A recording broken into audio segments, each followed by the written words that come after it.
53 மேற்கிட கிழக்கிட எல்லாம் சுத்தி பாத்தீங்கன்னா 53 அடி உயரம் கொண்டதுதான் இந்த காபா.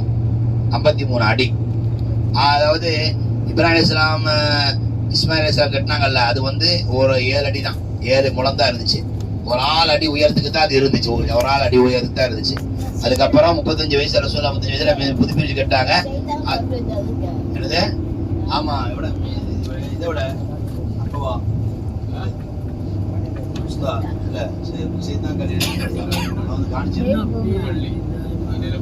மினால பள்ளி கைஃபு அல்ல, மஸ்ஜிதுல் கைஃப் பாருங்க தான்.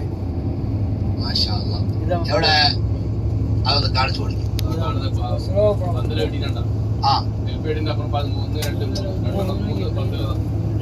3 பந்தல் பாருங்க. பாருங்க வெள்ள பந்தல் ரவுண்டா இருக்கு பாருங்க. பாருங்க இங்கே பாருங்க, ரைட் சைடு என்ன பாருங்க, டேம் மாதிரி இருக்குல்ல, டேம் மாதிரி, அதுதான் டேம் மாதிரி. இதுதான் சைத்தான கல் எறிகிறது பெரிய அதிசயம். இது எவ்வளவு கல்லு, 70-40 லட்சம் பேர், ஒரு ஆள் வந்து 70 கல்லு வீசணும், ஒரு ஆளு 70 கல்லு வீசணும். அந்த முஸ்தலிஃபால பொறுக்கிட்டு வந்து வீசுவாங்க. அல்லாஹ் அக்பர். அவ்வளவு பிரம்மாண்டமா சைத்தான எறிகிறது. சைத்தான கல் எறியுதுன்னா என்ன செய்யுது, என்ன அர்த்தம், நம்முடைய சைத்தானுடைய தூண்டுதல் எல்லாமே போயிடணும் அர்த்தம். 3 சின்ன சைத்தான், நடு சைத்தான், பெரிய சைத்தான். ஆமா 3 இங்கே 1 பாருங்க தான், 1 2 3 பாத்துட்டீங்களா ராமத்தக்கா? அல்லாஹ் ராமத் செய்யட்டும்.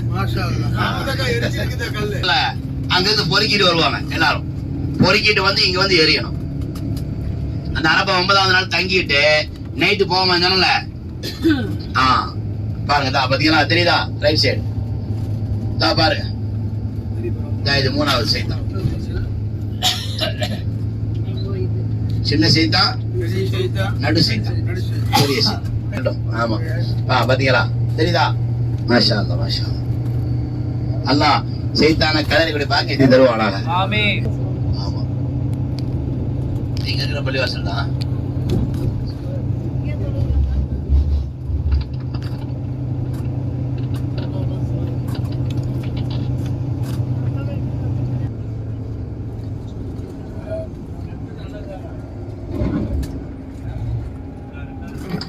இன்ஷாஅல்லாஹ் நீ வந்து கல்லை பத்தி சம்சமினை பத்தி எல்லாம் சொல்லி தரேன், சரிங்களா?